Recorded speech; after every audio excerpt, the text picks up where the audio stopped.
In this Roll for Crit preview, we're going to be taking a look at a game that evolved from, well, evolutions. This was the first North Star game I ever owned. It's all about trying to build up an evolved species and survive whatever's happening at the table. Maybe you build up a huge herbivore that can survive whatever harm comes its way and just gets you a ton of points. Or maybe you follow the more clever carnivore route, eating up other people's species, going a bit more on the offensive, and if you're mean enough, maybe picking on the same person. Now, because of some of the great aspects here, but maybe some of the things that make it a bit harder, especially with different people of different skill levels, that's where Ocean comes in. It has a lot of similar mechanics, but it's not an expansion they can't mix, but it is a bit friendlier for people of different skill levels and added a new deep deck that had some really weird and interesting trait cards. But now we're going to get into another new version that is built off the same kind of evolving rules, and that is Nature. In Nature, it's going to play very similar to Evolution, but instead of Ocean being a tweak on Evolution's rules, you're going to be the one tweaking the rules. That's because while Nature has a base core set of rules, it's going to come with modules that you'll add new cards and rules to customize your game however you want to play. I'll play a bit more of that cutthroat game, then add the cards that are going to make aggression much more viable and just more common at the table. Maybe you want to play something where there are just a ton of resources so you can just go wild in the kinds of creatures you can make. It'll all be up to you on what rules you want to add to your game. But let's see what this new species has to add in this preview. Roll for Crit was contacted in order to make this preview for this game's crowdfunded campaign. All items shown here are a prototype of the game and are subject to change in the final version of the game. Nature is a game that is designed to be played with different modules that will add new rules and strategies to your games, making each playthrough unique. However, there are base components that can be played just with that and no other modules that I suggest you play with first in order to learn the core mechanics, as the rules, as well as most of the components, will be used in almost every single other module you'll play with. Now, in the base setup, you're going to have your watering hole, you're going to have a starting species, your own little player bag, and the main deck of cards, as well as the other components. Once you decide a first player, giving them the first player starting token, you're then going to draw a card from here, tucking it underneath the board. This number will tell you how much of the plant food is added to the watering hole at the start of each round. This is equal to the number there times the number of players currently playing. After this, everything else I'm going to explain is part of the preparation phase, which is what's going to happen at the start of each round. First, remember that food I mentioned before? You're going to add that to the pool, regardless of how much food was there before or if it was left empty from the previous round. Remember, equal to that number times the number of players. Then each player is going to draw 5 cards. That is regardless to any other cards they may have had left over from a previous round. There is no hand limit. You'll always have a minimum of 5 cards to play around with at the start of each round. Then you will get a new species. This involves taking a level 1 species, putting on its herbivore side, the plant-eating side, as well as giving it 1 population. Now, during this, there may be different effects if you lost some population or even an entire species due to extinction or predatory or some other effect. However, we'll actually go over that a little bit later. For now, know that at the minimum, you're going to get 1 new little species with 1 population. After all players have finished their setup and gotten their new species, you're then going to enter the adapting phase. Now, during this phase, you're going to be using those cards you got earlier, as well as any left over, in order to evolve your different species to make sure that they can adapt to whatever challenges both the environment and, well, other players are going to throw at you. These cards all have different special abilities. Some of them will increase different stats, such as how well they can hunt, maybe how well that they can defend, as well as maybe having different printed abilities that make it easier for them to either just harder to hunt, more punishing, maybe get more food, either from just eating more when eating or getting more food when something triggers. Either way, there are a lot of strong cards you can play onto your creatures. So when it's your turn to adapt, you can use your cards. One of the first things is simply play it onto a species. There are usually not too many restrictions. The main thing you need to know is that even though you can have copies, you're only allowed 3 traits to be added onto one species. You can at any time choose to discard a trait. It does not give you a bonus. However, that could be a way to leave room for maybe a stronger card for what you're looking for. You also have the option at any time to attach the predatory species trait.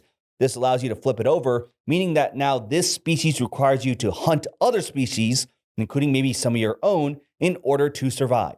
However, it's highly suggested that you don't do this until you either have adapted your creature to be able to take down some tougher animals or take advantage of a table that isn't playing too defensively. For now, let's leave that off to the side. Now, another thing you can choose to do is either increase your size or population. By discarding a card, you can choose to either increase your size, which will change this up into a larger number, or increase your population, which would add another population token. There's no limit on the number of population tokens you can have. However, there is a limit of 4 for size when it comes to the base game. All the actions you want to do, whether you use all the cards in your hand or keep some for the next round. So keep that in mind, as some players later in the turn order will be able to see what other players are doing and therefore know whether a predator is a viable strategy. Once each player is finished adapting, so let's say we actually add a bit more population here for the sake of my explanation. In the next step, because it's now time to feed all your species. Now, starting with the first player, if your creature is an herbivore, you're going to pull from the central area. Now, usually, ignoring trait cards, you would take a number of plant tokens equal to whatever your foraging value is, which usually is your size. However, cards like Social or Claude may add to that value. To do so, add those cards covering up each population, showing that population has been fed. So right now, we would actually be able to take 6, but let's imagine that we did not have this card, so we'd only be taking 4. It would then pass to the next player as they choose to feed a species, whether it be from pulling from the central area or possibly through a predator. Now, if, for some example, there was some food left like this, even though we have the ability to eat 4 plant, you can only eat up to what your species can hold. So once we eat 1 more, that entire species population has been fed. Conversely, let's say we only had that and we have 2 different species that want to eat, but only 1 is left. We're going to take as much as we can, meaning that unless we find another way to get food, that species is going to starve to death. Luckily, any cards left in your hand not used in the previous round will come into here again. Those numbers before aren't just for setup. You can choose to discard a card, like that, in order to add that much food during your feeding phase. So previously before, when we only had 1 in there, we could have discarded that claw to add another, and therefore we are safe. So sometimes it's good to hold on to some cards to make sure you can feed your species at the end of the round. Now, let's say our species was a carnivore. That means that when it's their turn to feed, instead of pulling from the central watering hole, they're going to try to eat another species. They have to target a species if they're able to. There are 3 checks to see whether you can actually eat another species. First, your predator has to be hungry. So if we've already fed it through some other methods, then it's not going to go hunting. It's already full. Second, the creature that it wants to hunt, it has to be able to beat all its defenses. That's going to be equal to its body size plus any bonuses, such as Claude, added to its ability. This hunt value has to match the defensive value of the creature you want to eat, which is also equal to its body size, plus any cards listed there, and any ability. So, for example, if someone else actually wanted to hunt this creature here, not only are they going to need to beat a 3 value, but fast also gives an ability saying it can only be hunted by other creatures with the fast trait. As I stated earlier, you have to hunt something if it's viable, even if it's one of your own species. Now, let's say, for example, this is another player's creature, and you decided to hunt it. It doesn't have anything else. It's only got a defensive 1, so you successfully hunted it. Your opponent is going to lose 1 population. They get to choose which token, flipping it over and putting it near their bag for later. Then you're going to add a meat equal to the size of the animal you just hunted. So in this case, it's a 1, so it wasn't really that big. However, if you were able to take down something maybe a bit bigger, that is going to make it a lot easier for your predator species to become full. If for whatever reason you hunted something and it was the last of its species, it's going to put that token as well as the body size near its bag, and any food it's collected is discarded. If anytime when it comes to your turn and one of your species, let's say going back to our example earlier where it has 1 food there, but there is no more food left for it to gather and you have no cards to discard to add more food, that means there's going to be starvation. Similar to being hunted, you're going to choose the populations that aren't fed, flip them over, and put them next to your bag. And if that happened to be the last population, you're going to be placing the size token over there as well. Once it has gone around and every species has been fully fed and or starved and went extinct, then you're going to enter the cleanup phase. Any tokens, whether they be plants from herbivores or meat from carnivores, are going to be placed into your bag. as that's the main way you're going to be earning points and determining who is the winner of nature. You're then going to pass around the token, and if you're just playing the base rules like this, you're going to be playing for 4 rounds, where at the end of the 4th round, you're going to gather up all that food in your bag, getting 1 point per food in there, regardless of kind, as well as 2 points for every species you have that is still alive. Now, the one other rule that I skipped over earlier was about the extinction. Now, I put these aside because at the start of the next round, for every population you lost, as well as for every species that went extinct, you're going to add that to the new species you're getting. So, for example, usually you would add a 1 plus a 1 population. However, let's say we lost all this last round. Then instead, you're going to add the 1 to the 1, so that in total makes 2, and add that population to the new species. Keep in mind, you still have to follow the rules. You can't go above a 4. So even if someone had a carnivore that completely decimated all the creatures in front of you, the next round, you're going to start off with all that back on the board. It just means you lost the chance to score some of those points. Like I said, otherwise, play the 4 rounds, gather up your food, try to make many species, and hopefully they survive long enough, and whoever has the most points had the best job at adapting to what nature had to throw at you.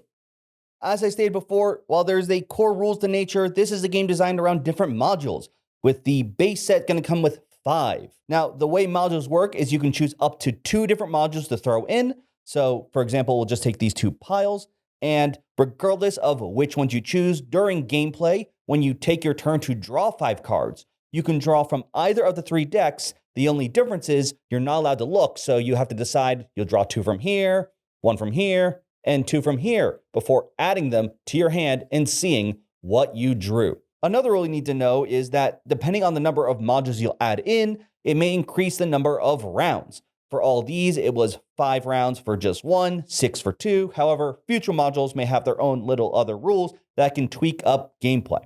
In addition, these 2 modules are what are known as biome modules. They will actually swap out the watering hole for one based on the terrain type they're about. You cannot use both of these together. You can only have one biome at a time. However, the other 3 are fair game. They add new mechanics, even though the flight one adds a little separate area that does not count as replacing the watering hole. Let's start off with Rainforest. In the Rainforest, there are tons of resources, plenty for you to take advantage of, as well as a lot of hidden dangers underneath all the foliage. First, we're going to look at how that's represented in resources. You see, during the game, anytime you gain a population, you'll actually be gaining 2 population. In fact, species will always start off with 2. That said, anytime a species dies off, instead of adding it to your new species, you'll only be adding the body size. So at most, you'll be increasing the body size, but they'll always start off with 2 population, not adding from any deaths in previous rounds. Next, there are these tokens up here. The bananas represent fruit in the canopies. If you have a climbing card, or if you're playing with the flight module, once per round, a species can take a fruit instead to feed their species. This is advantageous because each fruit in your bag will be worth 2 points, not 1. Then there is the poisonous trait. If you've ever looked at any art of a rainforest, you've probably seen these beautiful colored frogs, and anything that is usually very bright and colorful is usually trying to tell everyone else that it's poisonous.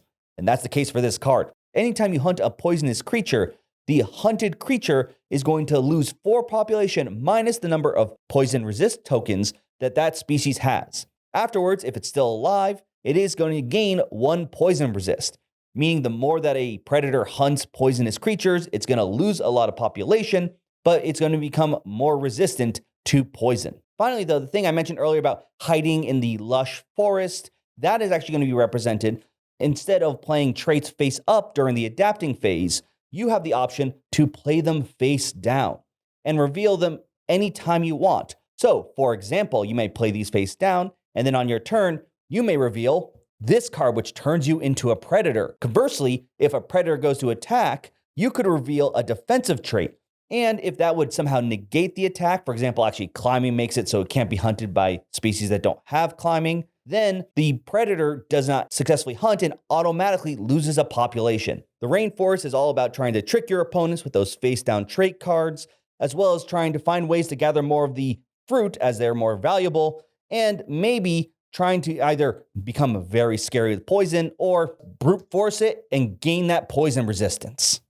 Next, let's move on to the Arctic Tundra. While the rainforest was abundant with resources, the tundra is the exact opposite. It's a cold, harsh environment, and the cards as well as the additional rules are going to add to that. First, when you add that card in the beginning that tells you how much food is added each round, you're going to keep discarding until you reveal a 1. You'll only be adding 1 food per player for all the rounds here. Next, if you want to increase the population of a species, you need to discard 2 cards instead of 1 in order to make that population grow. Finally, anytime you discard a card to add food into the watering hole, no matter the number of the card you discarded, it will always be treated as a 1. There's no way around trying to survive in this harsh environment. Well, that is without the Tundra cards. A lot of these cards are designed to either make sure that it's easier for you to deal with not having enough food, or making it much harder for other people to take advantage of you. They will also have this cold resistance. You see, at the start of each round, you're going to roll a die, and based on that value, all species after the feeding phase are going to possibly lose more population to climate damage. For each resistance your creature has, they're going to be able to ignore 1 from that roll. Now, the values on the die as well as the resistance value on cards have changed since the prototype I have here, so keep that in mind when you're looking at this, and look through the crowdfunding project to learn more about maybe how much you're able to hold off and how bad it can be when you roll some of the higher numbers on the die. Next, let's move on to flight. This is going to bring the skies to your species, as well as faraway lands. If you're using the flight module, every time you make a new species, you have the option, instead of doing a normal herbivore, carnivore, to make it a flying species. Same thing as before, it also has a carnivore side.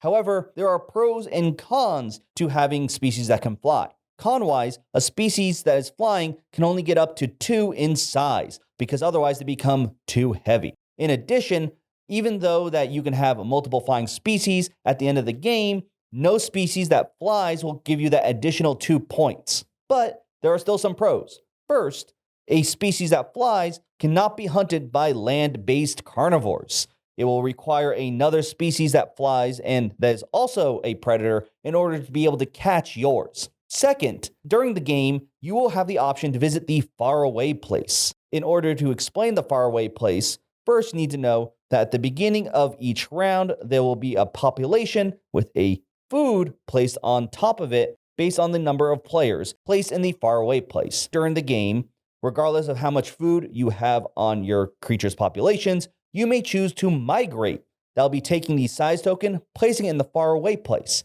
Any population you have not fed yet for that species stars and dies off.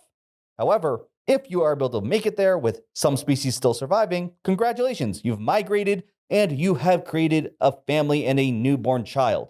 So you'll be taking one of the species tokens there and adding it to your board, which is already fed, which makes things very nice. In addition, while they're in the faraway place, they are considered out of this environment, out of the game, so they cannot be hunted, affected by other cards, even by the cold damage in the Arctic Tundra module. So that's a great way for you to escape and maybe take a bit of a break. Of course, there are plenty of fun cards here too, including Good Eyesight. This allows you to gain an additional food token anytime you eat, and is great when combined with other modules, including back in the Rainforest, where you can actually get 2 fruit, meaning it can get you a lot of points if you throw these 2 modules together.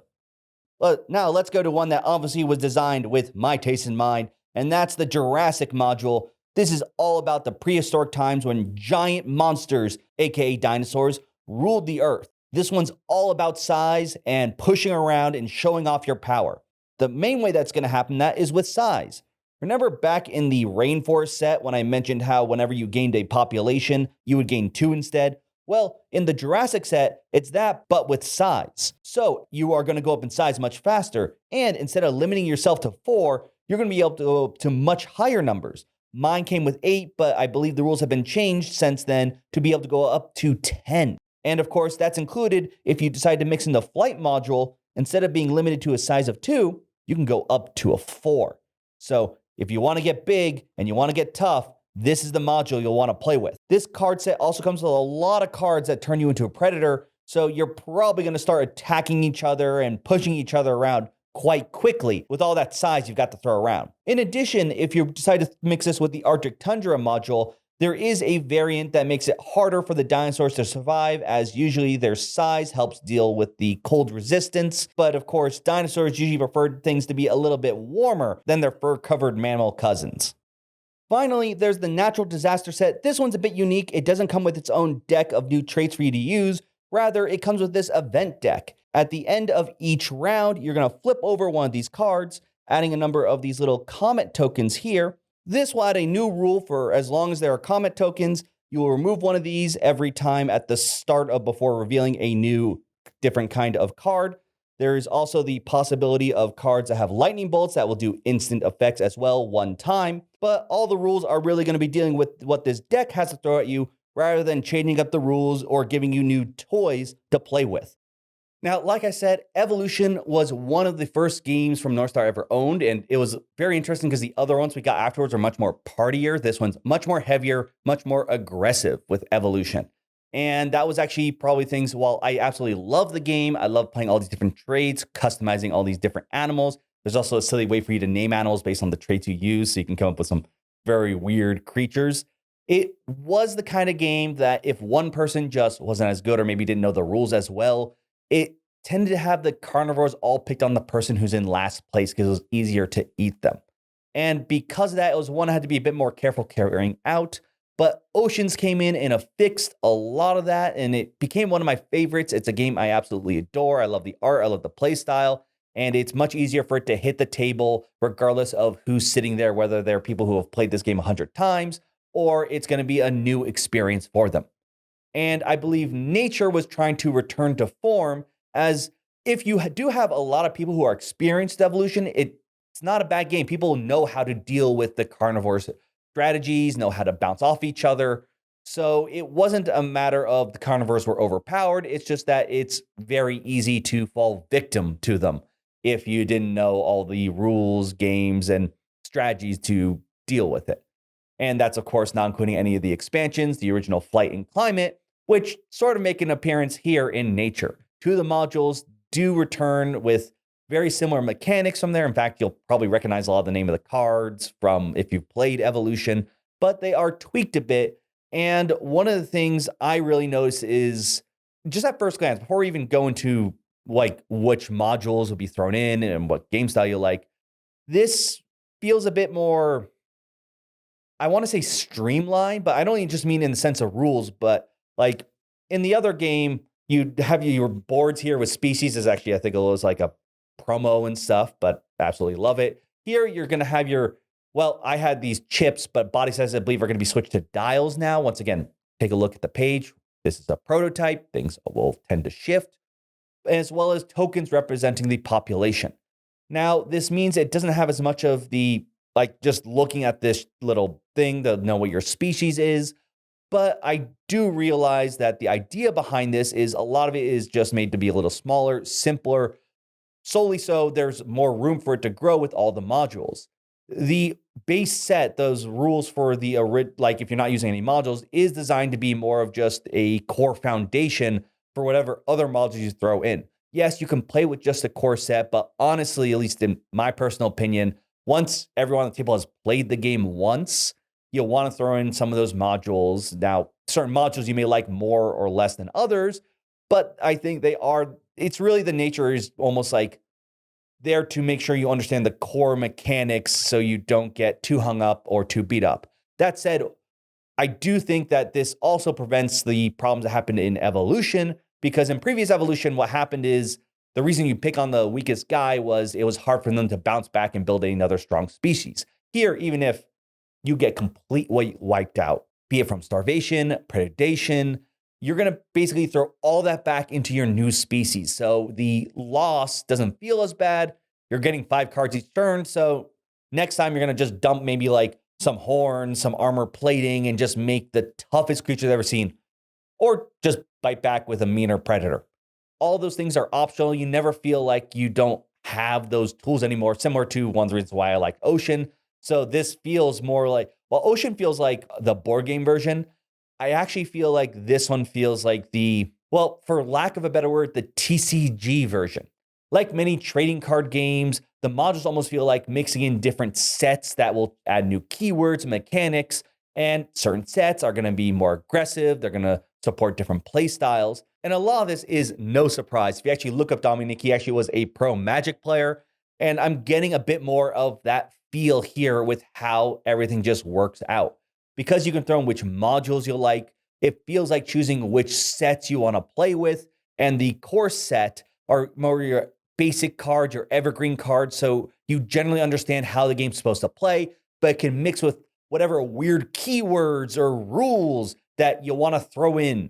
Now, the base 5 modules all have their unique fun settings. Me personally, I really like Rainforest and the Jurassic. I like Jurassic because it has dinosaur stuff, but I do also think it makes the predation a bit more interesting because a lot more ways for you to deal with things. Like you can just make anything a predator anytime, but the predator cards included, in particular the Jurassic set, I think are really cool. In addition to that, the Rainforest set, I really love the ability to place cards face down. One, it's really funny when someone goes to hunt you and with their predator and you just flip over this defense card that just cancels them and you just go, no. But on the other hand, because you can hide your cards, it also makes predators a lot more powerful because when you play all your cards, they're face down, people might not know you played a card that turns your creature into a predator. And I really like that because at least I found that if you're not playing with the Rainforest set, you're usually not going to be choosing your creature to become a predator unless you're sort of at the end of the adapting phase. But in the Rainforest one, you can be first and just play some cards face down, and you're going to have to wonder, are they going to attack me before I even get a chance to feed any of my species? Because the card's face down. So then maybe you play some defensive cards face down. It's a lot more mind games, I think, was quite enjoyable. The way that there are certain cards like, well, if you combine this with Rainforest, now you can get 2 fruit. And also the flying creatures, they're unique as they can also go into the canopy. They don't need climbing. And also, if flying's with Jurassic, usually they have to stay small, but we got giant like Quetzalcoatl flying around in the prehistoric era. So get your giant flying creatures. Go nuts.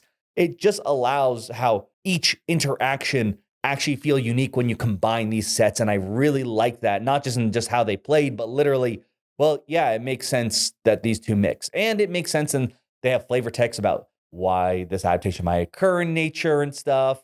And yeah, the bigger flyers, because we're in an era with bigger creatures, it's fair for them. And we've seen bigger flyers from those eras. So it does this really fun job of wanting to mix each set and try out new things. Though at the same time, you almost want to throw in one of the biome ones as they really change up the, well, landscape, pun intended. But also the natural disasters one just feels like an event deck. But it's just so many different weird ways for you to play. And it was pretty easy for me to play with whichever people liked. Sometimes people didn't want to play the bit more aggressive one, so maybe not as much Jurassic. Maybe people didn't want to deal with hidden cards, so we threw away the Rainforest and just threw in a different module instead. You can keep playing the base. Like I said, I would always throw in some of the modules. I think they're really fun. I really do like the modular system as it just makes sure, even if you're tired of like playing with the set, you can retire that module for a little bit and play with some of the others. More modules on the way, at least for the next 10 years. Of course, that will depend with how the set goes, I'm sure or not. If the game sells really well, maybe we'll see more modules in a faster rate and maybe for a longer period of time. I'm sure that there's maybe some stretch goals. I might go into more details about that. Once again, go to the crowdfunding page. It's going to tell you a bit more and show off a bit more of the final product, as there are definitely a lot more changes and balances happening versus the version I played with. If you've played any Evolution or Ocean before, a lot of this is going to seem that tried and true, but with the modules, it'll be really fun to see what you mix up with, how you deal with other players. And while it might not have the flair of some of these boards, but it's going to be a lot more open for different strategies, new modules to add weird new rules. But you can let me know your thoughts on this. Are you someone who's new to any of these games and this will be your first foray into this evolving game state? Or were you there since the beginning of Evolution and you're excited to dive back in and see what new creatures you can make? I'm curious to see what you think about this. And of course, if you want to know more and maybe see what the actual final product and changes will look like compared to the version I saw, there is a link in the description to the crowdfunding page. Definitely go give it a look. I really appreciate that, as this is a game series I've absolutely adored and loved.